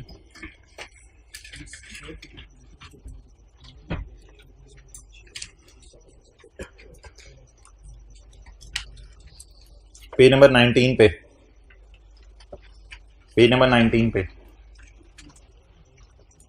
तो मैं हाईलाइट कर रहा हूं जितनी चीजें हमने पढ़ ली हैं, जितनी चीजें हमने पढ़ ली हैं। इधर इन्वेस्टमेंट्स आती हैं, इसे एडजस्टमेंट अकाउंट असल में कहते हैं, हम इसका नाम एडजस्टमेंट अकाउंट रखते हैं। इन्वेस्टमेंट्स आती हैं, और क्या आता है? एनसीआई एट, ऐसा ही है। गुडविल कभी नेगेटिव आ जाती है और कभी पॉजिटिव आ जाती है। इधर एस का शेयर कैपिटल होता है, इधर एस का शेयर प्रीमियम, इधर प्री वाली रिटेन अर्निंग आ जाती है, ऐसा ही है। इधर कैपिटल रिजर्व्स भी वो प्री वाली भाईजान, प्री वाली। ये किताब का पेज है 19। रिवैल्यूएशन लॉस आ जाता है एसेट्स के ऊपर और रिवैल्यूएशन सरप्लस आ जाता है, लेकिन लाइबिलिटीज के ऊपर भी आया करेगा रिवैल्यूएशन लॉस या सरप्लस। कंटिंजेंट लाइबिलिटी भी छोड़ दें, ये भी समझ नहीं आएगी। इसके बाद अगर एसआरई में जाएं तो बैलेंस शीट से क्लोजिंग एसआरई आ जाती है, ऐसा ही है। बैलेंस शीट से क्लोजिंग एसआरई आ जाती है, और ये कौन सी एसआरई आ जाती है? प्री वाली। और S2P का स्टॉक इधर आता है, और S2P का फिक्स्ड एसेट भी इधर आता है, ऐसा ही है ना। सब्सिडरी ने बेचा स्टॉक तो वो भी इधर ही आएगा, सब्सिडरी ने बेचा पीपी तो वो भी इधर ही आएगा। अच्छा, एक चीज और इधर आती है, depreciation on revaluation surplus.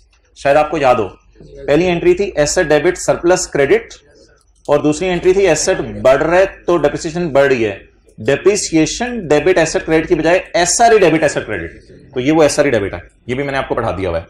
Goodwill का इंपेयरमेंट लॉस इधर तब आता है जब एनसीआई किस पे हो फिर, तो अल्लाह का शुक्र है ये वाली सारी एडजस्टमेंट भी हमने कर ली हुई है। और अगर रिवैल्यूएशन लॉस होता था तो वो उसकी डेप्रिसिएशन इधर आती थी, उसकी डेप्रिसिएशन इधर आती थी दूसरी साइड पे। वो आप हैंड पेजेस से चलिएगा, आपको जरा ज्यादा कंफर्टेबल फील करेंगे। और फिक्स एसेट लॉस पे बेचना तो फिर किसी क्लास में देख लेंगे। वो सारी बात है यार, गेन फिक्स एसेट का इधर आता है तो लॉस इधर उठेगा। तो ऑलमोस्ट ये सारी चीजें कवर्ड है। सब्सिडरी कैपिटल रिजर्व छोड़ें, कंसोलिडेटेड कैपिटल रिजर्व छोड़ें, सीआरई में एक तो पीआरई आ जाती है और एसआरई आ जाती है वर्किंग 2 से, नेगेटिव गुडविल आ जाती है। और इधर सबर तरतीब से इधर P2S वाला गेन आता है उलटता है, और इधर P2S वाला फिक्स्ड एसेट का गेन उलटता है। और इधर गुडविल की इंपेयरमेंट तब आती है जब एनसीआई किस पे हो, प्रोपोर्शनेट बेस पे। अगर पीपीई का गेन इधर उलटना है तो पीपीई का लॉस इधर उलटना है। इधर डेप्रिसिएशन नहीं आती रिवैल्यूएशन सरप्लस वगैरह की। वो क्यों नहीं आती? वो इसलिए नहीं आती डेप्रिसिएशन रिवैल्यूएशन सरप्लस वगैरह की, बिकॉज वो तो सब्सिडरी के एसेट्स होते हैं ना, सब्सिडरी के एसेट्स होते हैं, इसलिए वो नहीं आती। हाँ, बस इस फॉर्मेट में मैंने डिविडेंड की एडजस्टमेंट्स नहीं डाली हुई, इस वजह से कि डिविडेंड की एडजस्टमेंट्स जो हैं वो अलग से क्वेश्चन 12 है, वो आप कभी भी रिवाइज कर सकते हैं जो आज किया है, वरना वो मिक्सअप हो जानी थी चीजें। तो ये मोटे मोटे एनसीआई के अंदर वो जो आपका सवाल है, डिविडेंड वगैरह नहीं आता भाई। आप इसमें वो वर्किंग 1 से फिगर आती है, वर्किंग 1 से कॉस्ट ऑफ इन्वेस्टमेंट का लफ्ज़ हम नहीं लिखते, वर्किंग 1, फिर एसआरई आ जाती है और फिर सब्सिडरी के कैपिटल। इसके अलावा दुनिया की कोई चीज नहीं आनी है एनसीआई में कभी भी, ये कैरिड ऑन आ जाता है। फिर वर्किंग 5 को ही करेंगे हमारे वाले दिनों में। तो ये वर्किंग 5 ओके। अब होमवर्क में देख लें कौन सा सवाल है। नहीं, आज 13 नहीं पुत्र, आज 13 और 14। ओह, आज 13 नहीं। Page number 640। 13 पे आपने 30 मिनट लगाने हैं, 13 पे आपने 30 मिनट लगाने हैं। और इसमें जरा देख लीजिएगा कि लिखा हुआ है Shutar and Putra have not recorded this dividend. Shutar और पुत्र दोनों ने ये डिविडेंड रिकॉर्ड नहीं किया। तो ये देख लीजिएगा उन 5 सिनेरियोज में से कौन सा वाला है। अच्छा, ये वाला करना है आपने। फिर इसके बाद ना छोटी सी एक सवाली करनी है जिसमें सिर्फ मैंने डिविडेंड की एडजस्टमेंट डाली है। तो अगर ये आपका करने को दिल ना चाह रहा हुआ तो खाली इस एडजस्टमेंट को पढ़ लीजिएगा और सोच लीजिएगा इस एडजस्टमेंट की क्या पोस्टिंग है। अगर क्वेश्चन 14 करने को दिल ना चाह रहा हो, 2 सवाल करेंगे, क्वेश्चन नंबर 13 और क्वेश्चन नंबर 14।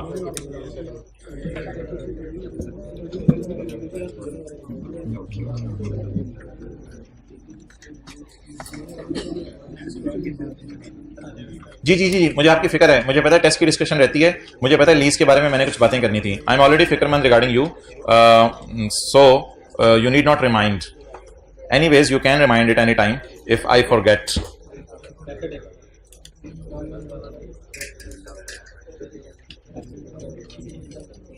भाई मैं कोशिश करता हूं कि IFRS 8 का जो टेस्ट वाला सवाल है आपसे थोड़ा सा इस तरीके से डिस्कस करूं कि आप जरा कंफर्टेबल फील करें और जो टेस्ट में आपने गलतियां की थी वो ना करें। इसमें जो सबसे ब्लंडर मारे गए हैं वो एंटिटी वाइड डिस्क्लोजर्स में है। एंटिटी वाइड डिस्क्लोजर दिखने में बहुत आसान थे, लेकिन इस सवाल में आपने पता नहीं उनकी क्यों दही बना दी है एंटिटी वाइड डिस्क्लोजर। और ऐसे ऐसे बच्चे पता चले हैं कि जिन्होंने एंटिटी वाइड डिस्क्लोजर में जो बाइडन और शेख रशीद का नाम तक लिख दिया है, हालांकि ये बहुत बड़ा ब्लंडर है। और ऐसे ऐसे बच्चे मिले हैं जिन्होंने एंटिटी वाइड डिस्क्लोजर के अंदर एक्सटर्नल सेल और नॉन करंट एसेट की परसेंटेज डाली है, हालांकि हम हमेशा अमाउंट डालते हैं, परसेंटेज नहीं डालते, अमाउंट डालते हैं। अच्छा जी, IFRS 8 का टेस्ट 7 का question number 1 and all, 1 in all. Fashion x provides management admin service, it is located in Pakistan. तो यहां से हमारा जहन होना चाहिए था कि इसके नॉन करंट एसेट्स भी पाकिस्तान में होंगे। It is located in Pakistan. Dress manufactures dresses, अब कुछ को ये लाइन ही समझ नहीं आई थी। Dress manufacturers dresses, shirt manufacturers shirts. इसकी ना असल में 3 सब्सिडरीज हैं, एक ड्रेस है, एक शर्ट है, एक प्रोमो है, और खुद इसका नाम फैशन एक्स है, हेड ऑफिस का। Dress manufacturer dresses, shirt manufacturer shirts, both of them are located in China. तो अब जहन में हमने रखना है कि ड्रेस, ये हेड ऑफिस जिसका नाम फैशन एक्स है, ये पाकिस्तान में, और ड्रेस और शर्ट चाइना में लोकेटेड है। इनकी सेल पता नहीं कहां हो रही है, चाइना में लोकेटेड है। और पाकिस्तान के अंदर एक और चीज भी है, प्रोमो। प्रोमो पाकिस्तान के अंदर है। तो ये अगर मैं टेरिटोरियल बात करूं, ये लोग पाकिस्तान में है और ये हेड पेरेंट पाकिस्तान में, ये वाली सब्सिडरी पाकिस्तान में, ये दोनों सब्सिडरीज चाइना में है।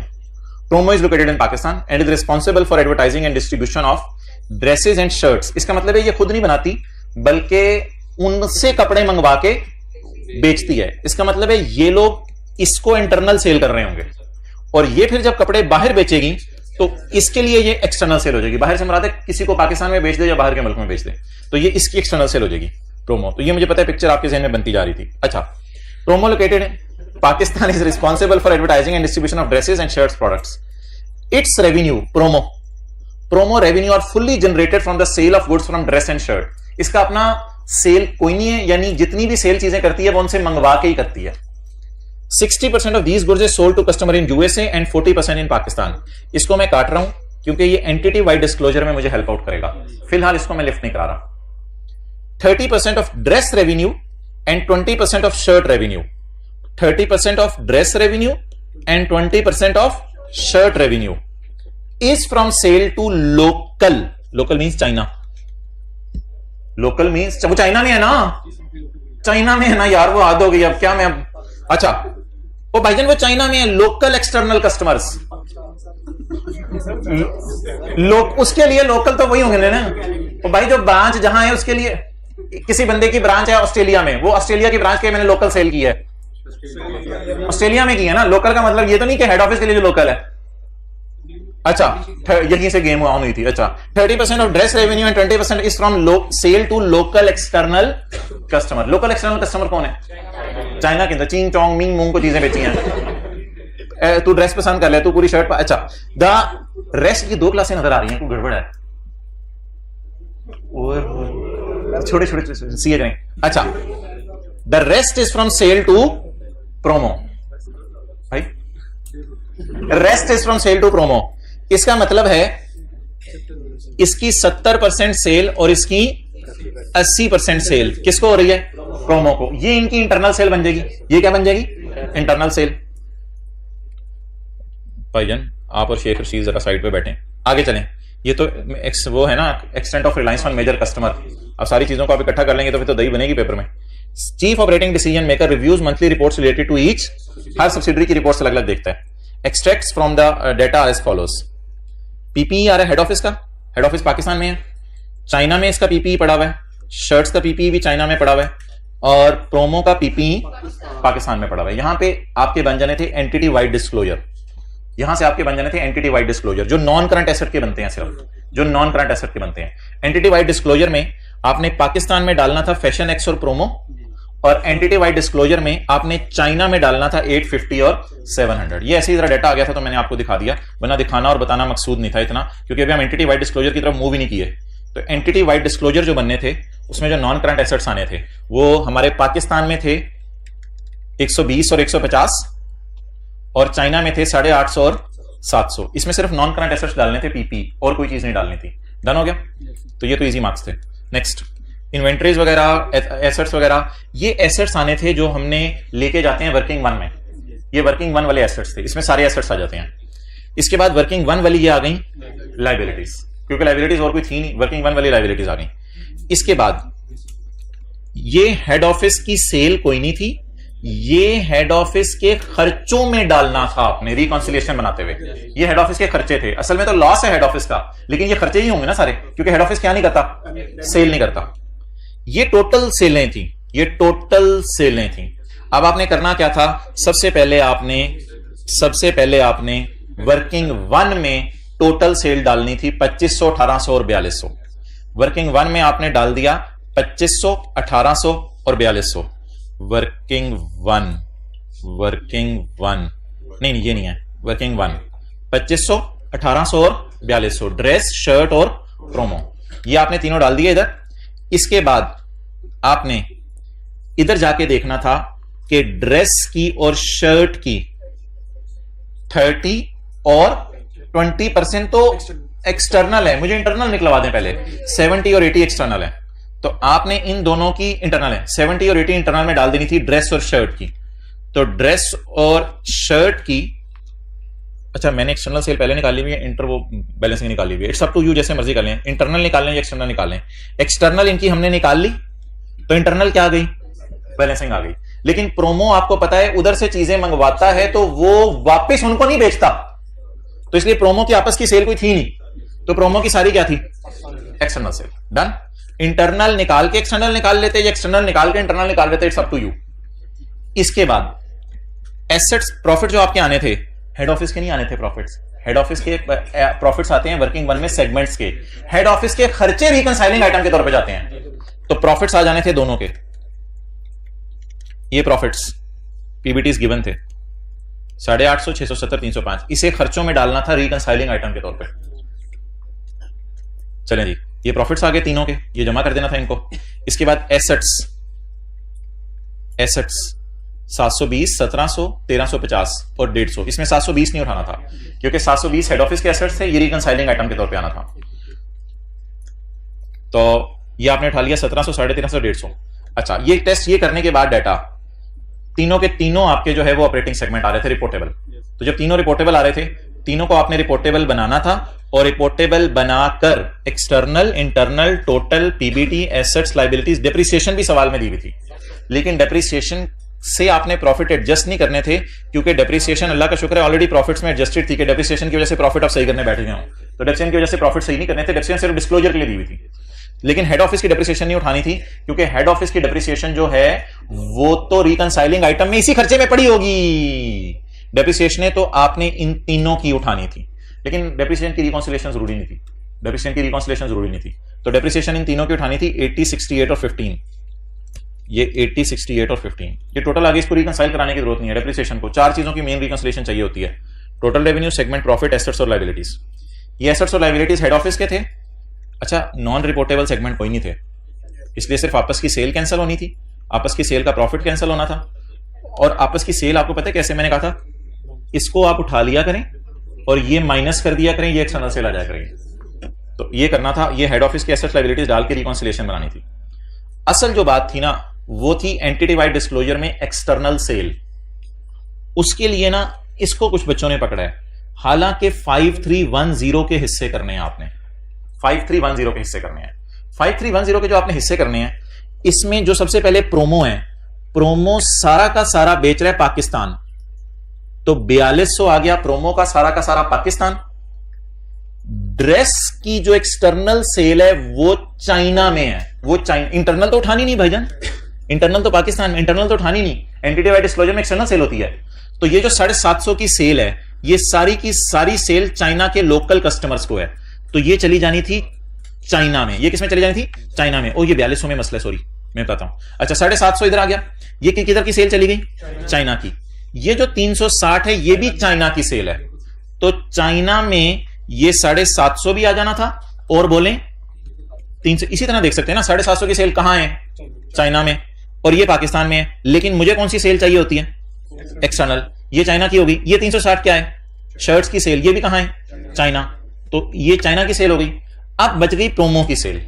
प्रोमो की सेल के बारे में सवाल में लिखा हुआ था कि प्रोमो की सेल 60% यूएसए में है, 40% पाकिस्तान में है, तो फिर आपने प्रोमो की सारी ही एक्सटर्नल है, फिर आपने प्रोमो की सेल पकड़नी थी, इसका 60% डाल देना था किधर?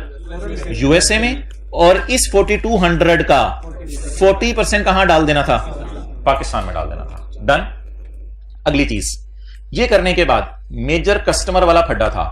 मेजर कस्टमर वो होता है जो एक्सटर्नल सेल का 10% हो। एक्सटर्नल सेल का 10% कितना हो गया? 531। 531 को आपने कंपेयर करना था इनकी सेल से। जो बाइडन को 15% सेल हो रही है प्रोमो की, प्रोमो की सारी सेल का 15%, ये ना कहिएगा कि यूएसए की सेल का, प्रोमो की सारी सेल का 15% इसको हो रहा है, तो प्रोमो की सारी सेल कितनी है? 4200। 4200 का 15% 630। अगर जो बाइडन को सेल है तो जो बाइडन की सेल 531 से ज्यादा है, इसका मतलब है ये मेजर कस्टमर है। और प्रोमो की सेल का 12% शेख रशीद को हो रहा है। प्रोमो की सेल का 12% शेख रशीद को हो रहा है। वो 5310 को ना लें, 4200 को लें। 4200 का कितने परसेंट? 40%। 4200 का 12%, 4200 का 12% कितना? 500। 504 इज लेस देन 531, इसलिए ये हमारा मेजर कस्टमर नहीं है, क्योंकि इसको प्रोमो की तो सेल 12% हो रही है, हमारी एक्सटर्नल सेल 10% नहीं हो रही इसको, इसलिए ये हमारा मेजर कस्टमर नहीं। जी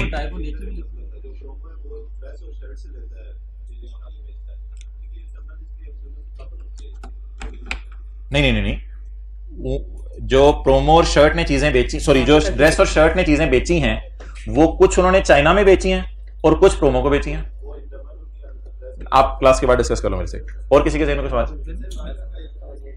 मार्कअप तो सिंपल एक्सटर्नल सेल को पकड़ना है आपने, और एक्सटर्नल सेल को पकड़ के आपने लगा देना है इंटरनल सेल को पकड़ के मार्कअप मार्जिन लगा देना है। मार्जिन को मार्कअप बनाया हुआ, कंसोलिडेशन की रिवीजन नहीं होगी। अच्छा, नेचर क्या यार, ये ना लिख दिया करें, नेचर ऑफ बिजनेस ना बताइए हो तो लिख दें, इसके मार्क्स रखे हैं। ड्रेस वाले ये कर रहे हैं, शर्ट वाले ये कर रहे हैं, प्रोमो वाले ये कर रहे हैं, नेचर जरा बता दें बेहतर होगा।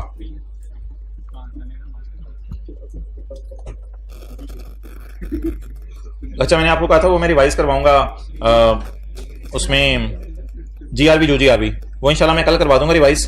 तो कंसोलिडेशन का कल मैंने एक सवाल खोला था, आप मुझे सिर्फ उसमें बता दें लासानी वाले में कि रेंटल कितना है, क्वेश्चन 6 है, ये कल मैंने फोटोकॉपी करके बांटा था, निकाल लें वो page 154। Lasani limited lease an asset from Khan limited following are the terms of lease agreement. Fair value of asset is 625, IDC paid by lessor, नहीं या लेसी, बोले जल्दी। IDC paid by Lasani lease asset from Khan, तो खान लेसर है। IDC paid by lessor is 1 lakh. Dismantling cost at the end of lease term is 100। Dismantling cost हमेशा कौन बर्दाश्त करेगा, लेसी या लेसर? लेसी डिसमेंटल करके लेसर को एसेट दे आएगा। इसी बुनियाद पर आईकैप का पास पेपर का सवाल क्वेश्चन 12 था। 100% यही सारी एडजस्टमेंट थी। लासानी ने रीइंबर्स कर दिया 60% ऑफ आईडीसी टू लेसर। अच्छा, लासानी ने 60% आईडीसी लेसर को रीइंबर्स कर दिया। अब आप मुझे बताएं कि नहीं, एंट्रीज की तरफ मैं बाद में जाता हूं। आप मुझे यह बताएं कि आईडीसी लेसी की कितनी है और आईडीसी लेसर की कितनी है? टोटल कितनी है आईडीसी? 100 में से लासानी ने 60% दे दिया है खान को। तो जब लासानी ने 60% खान को दे दिया है तो लासानी ने फिर 60,000 बर्दाश्त किया है, तो फिर लेसर ने कितना बर्दाश्त किया? 40,000। मैं इन दोनों को आपको बताऊंगा एंट्रीज में कहां जाना है, दोनों को बताऊंगा एंट्रीज में कहां जाना है। GRV and UGRV was 20 and 30। Incremental borrowing rate was 10%, और यही कहता है डिसमेंटलिंग की कैलकुलेशन में यूज करो। अच्छा, Khan limited desired rate was 15%। ये खान लिमिटेड डिजायर्ड या रिक्वायर्ड रेट होता है, लिख लें इम्प्लिसिट रेट। इम्प्लिसिट रेट के ना मुख्तलिफ नाम है, रिक्वायर्ड रेट, डिजायर्ड रेट। ये कॉस्ट ऑफ कैपिटल रेट को अजीब सा आईकैप ने दिया था, अब नहीं दे रहा, ये सीए फाइनल में आता है, इसको काट दें, अब आता भी नहीं और यूज भी नहीं करना, ये कोई अजीब सा रेट होता है। अच्छा जी, आप बता दें कौन सा रेट सवाल में अवेलेबल है? लेसर का इम्प्लिसिट रेट अवेलेबल है? सवाल ने बताया नहीं हुआ कि लेसी को पता है या नहीं पता, तो क्या एज्यूम करें? नहीं यार, ये एज्यूम नहीं करना कि नहीं पता। जब तक सवाल लिखना दे लेसी को नहीं पता, तब तक लेसी को पता है। सवाल लिख के बताएगा लेसी को पता नहीं है। अगर सवाल साइलेंट है तो रेट लेसर का इम्प्लिसिट किसको पता है? लेसी को पता है। अब सवाल में क्या मिसिंग है? रेंटल। जब भी सवाल में रेंटल मिसिंग होंगे तो हम जाएंगे अपनी समरी पर, जो लीज की समरी है, इधर किधर आ रही है, इस समरी पे जाएंगे। ये मैंने आपसे शेयर भी कर दी हुई है पिक्चर्स बना के। समरी पे आकर हम पढ़ेंगे मिसिंग रेंटल या missing interest rate. If these are missing in question of lessee और lessor, you will always use the following formula of lesser. Fair value plus IDC of is equal to PV of LP plus PV of always using। इसमें manufacturer dealer laser में थोड़ी सी बात बताई थी। Manufacturer dealer laser में IDC को आपने 0 लेना है, बस ये एक थोड़ी सी बात बताई थी। बाकी इस फॉर्मूले में हमेशा रेट कौन सा यूज करना है?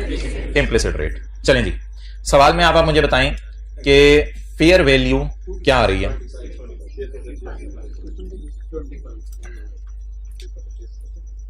क्वेश्चन कल कॉपी करा के दिया था जी। फेयर वैल्यू क्या आ रही है बोले? 625। Fair value 625। आईडीसी किसकी? लेसर की। कितनी? PV of LP plus PV of UGR PV of UGR where LP comprise of down payment and GRV। हमेशा लेसर का फॉर्मूला यूज करना है, हमेशा लेसर का फॉर्मूला यूज करना है मिसिंग रेंटल निकालने के लिए। सवाल चाहे लेसी का हो चाहे लेसर का हो, फॉर्मूला किसका यूज करना है रेंटल निकालने के लिए? लेसर का, लेसर का। अब लेसर के एंगल से डेटा देखते रहते हैं। फेयर वैल्यू कितनी आ गई? 625 लॉयर ने कितने पैसे समझ लें लेसर से मांगे? 40,000। पीवी ऑफ एलपी, मुझे बता दें रेंटल्स कितने हैं? 5। रेंटल कितने हैं? सवाल एरियर में एडवांस में है, कहां लिखा हुआ है? नहीं लिखा हुआ तो आसानी एज्यूम करें, एरियर में सवाल एज्यूम करें। अगली बात ये होगी, ये हो गई रेंटल हमारे, जीआरवी हो गई 20 और यूजीआरवी हो गई 30। लेसी के एंगल से इनको कैसे सोचने को मैं बाद में बात करूंगा। जीआरवी हो गई 20 और यूजीआरवी हो गई 30। रेंटल को ले लेता हूं मैं आर या एक्स, वो आपकी मर्जी है। Are into always use implicit rate 1.15 raise to power minus divided by 0.15। ये रेंटल है। अभी भी जीआरवी मुझे चाहिए। GRV is 20 into 1.15। जीआरवी को सिंगल डिस्काउंट करते हैं, एनओटी का फॉर्मूला नहीं लगाते, plus PV of UGRV. PV of UGRV के लिए मुझे 30 चाहिए into 1.15 raise to power minus 5। What is rental? 191। इसके बाद आपने करना क्या है? दरवाजा खोल के घर चले जाना है। लेकिन एक मिनट, आपने पॉइंट नंबर 7 डालना है सवाल में और लिखना है रेंटल कितने आए? 191 या 191,000, जो मर्जी कर लें। चलो जो भी आ रहा है 191, आगे क्या आ रहा है? चलो खैर है 191,000। ये आपके निकला है रेंटल। सबर जाते जाते एक दो बात मेरे से सुन लें प्लीज प्लीज प्लीज। ये आपके निकला है रेंटल। अब आपने जो किया है ये टिश्यू पेपर है, इस पे आपने दोबारा नजर नहीं लेके जानी, इसको आपने फेंक देना, फेंक कर सवाल दोबारा से पढ़ना है। अब आपने वो जो लीज की समरियां हैं वो खोलनी है और वो खोल के आपने देखना है कि लेसी का सवाल कैसे सॉल्व होता है और लेसर का सवाल कैसे सॉल्व होता है और जर्नल एंट्रीज में आईडीसी दोनों कहां कहां लेके जाते हैं। अब आपने स्क्रैच से सवाल को पढ़ना है और समरीज खोल के सवाल को करना है, लेकिन वो भी रहने दें क्योंकि कंसोलिडेशन के आपको मैंने 1-1.5-2 सवाल होमवर्क में दे दिए। तो इंशाल्लाह कल इस सवाल को लेसी और लेसर के एतबार से एक दफा पढ़ लेंगे, लेकिन फिलहाल सिर्फ हमने रेंटल निकाले हैं।